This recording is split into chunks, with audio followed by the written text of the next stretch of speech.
बुद्धिमान, इंटेलिजेंट, यह ऐसा शब्द है जिसे तारीफ और तंज दोनों की अंदाज में कहा जाता। यदि कोई काम बिगड़ जाता है तो उसे तंज कसते हुए कहा जाता है कि खुद को बुद्धिमान न समझो।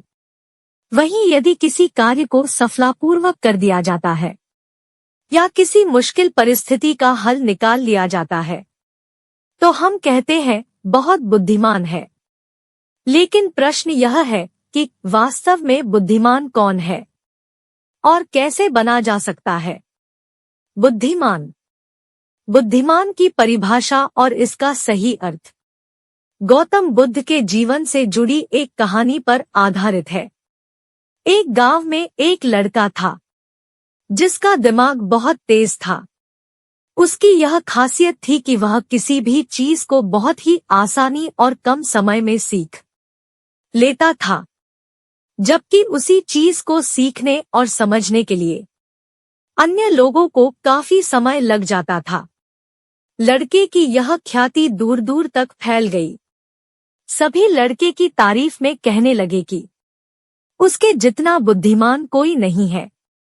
लड़का चित्रकारी, मूर्ति बनाना, गीत गाना जैसे अन्य कई चीजों को जानता था। अपनी प्रसिद्धि को बढ़ाने के लिए वह अन्य काम और चीजों को भी सीखने लगा। इस तरह से उसे अपनी बुद्धिमत्ता पर अहंकार हो गया, क्योंकि वह साधारण व्यक्ति होकर कई असाधारण काम भी आसानी से करने लगा था।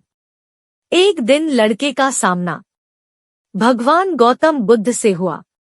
लड़के को खुद पर खूब अहंकार था और इस कारण उसे किसी से ईर्ष्या नहीं होती थी, क्योंकि वह खुद को ही श्रेष्ठ समझता था। लेकिन पहली बार उसे गौतम बुद्ध को देख ईर्ष्या हुई और वह अपनी तुलना बुद्ध के साथ करने लगता है। वह देखता है कि बुद्ध के पास भिक्षा मांगने के लिए एक कटोरा है और उसके पास अपार धन। बुद्ध ने साधारण वस्त्र धारण किए थे और उसके वस्त्र कीमती थे। बुद्ध नंगे पैर थे और वह नंगे पांव जमीन पर पैर भी नहीं रखता था। इस तरह से लड़का एक नहीं बल्कि कई चीजों से गौतम बुद्ध के साथ अपनी तुलना करने लगा। हर चीज से तुलना करने के बाद वह मन ही मन सोचता है कि आखिर मैं इस भिक्षु के साथ अपनी तुलना क्यों कर रहा हूँ, जबकि इसका और मेरा जीवन बिल्कुल अलग है। वहां मौजूद सभी लोग गौतम बुद्ध का सम्मान कर रहे थे। लड़का सोचने लगा कि आखिर इनमें ऐसा क्या है जो मुझ में नहीं है, जिस कारण मेरे भीतर इनके प्रति ईर्ष्या पैदा हो गई। अपने मन में चल रही जिज्ञासा को शांत करने के लिए वह बुद्ध के पास जाता है। बुद्ध के पास जाकर वह कहता है, मैं इस गांव का सबसे बुद्धिमान व्यक्ति हूँ और आप अपने आसपास जो भी देख रहे हैं मैं वह सब करना जानता हूँ। मैं किसी भी कार्य को बहुत कम समय में सीख लेता हूँ, इसलिए सभी लोग मेरा सम्मान करते हैं। लेकिन फिर भी आपको देख मेरे भीतर ईर्ष्या पैदा हो गई। इसलिए मैं जानना चाहता हूँ कि आपकी उपलब्धि क्या है? सभी आपको इतना आदर सम्मान क्यों दे रहे हैं? लड़के के सवाल का जवाब देते हुए बुद्ध कहते हैं, मेरी कोई उपलब्धि नहीं है, लेकिन तुम कह सकते हो कि मेरी यही एक उपलब्धि है। बुद्ध लड़के से पूछते हैं, क्या तुम्हें निंदा अच्छी लगती है? लड़का कहता है कि भला किसे निंदा अच्छी लग सकती है? बुद्ध कहते हैं कि जो तुम्हें अच्छा और बुरा लगता है, मैं इनसे भी ऊपर हूँ। मुझे ना निंदा सताती है और ना अपनी प्रशंसा से प्रसन्न होता हूँ। यही अंतर है तुम में और मुझ में। बुद्ध कहते हैं, तुमने सैकड़ों काम सीखे लेकिन सबसे जरूरी काम को सीखना भूल गए। लड़का पूछता है, कौन सा काम? बुद्ध कहते हैं कि क्या तुम्हें मन को नियंत्रण करना आता है? यह बात सुनकर लड़का समझ जाता है कि उसे बुद्ध से ईर्ष्या क्यों हुई।